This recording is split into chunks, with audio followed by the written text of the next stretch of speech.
Well, here's a little story about a woman that I knew. It's no allegory, I guarantee it's all quite true. So I expect you to believe me, though you won't believe your ears. Pay attention, listen up, though you may tremble with fear. You see, this woman that I spoke of had a quarrel with her lover. It seemed she had discovered he'd been sleeping with another, and it was on this very spot in June of 1987. They fought, and then he shot her, and she died and went to heaven. Or at least that's what the priest said as he read the funeral rites. But something strange was going on amongst the tombstones that night. Just when everybody thought her immortal soul was saved, we were all quite surprised to learn she had risen from the grave. She said, "Aloha, I'm back, I got some business to do.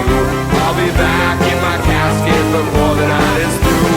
But first I'll pay a visit to a certain prison cell and see my cheating husband and send him straight to hell."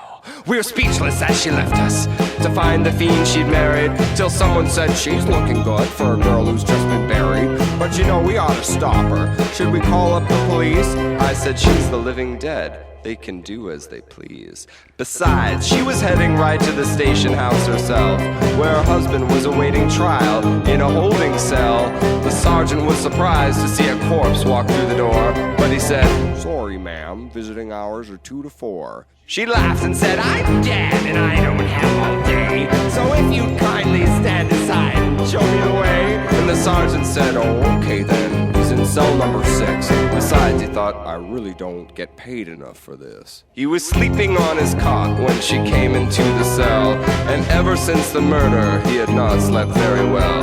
When he opened up his eyes, at first he thought it was a dream, but she began to speak before he had a chance to scream.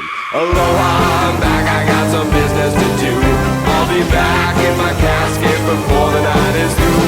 But first I'll make you pay for your cheating and your lies. So honey, prepare to die."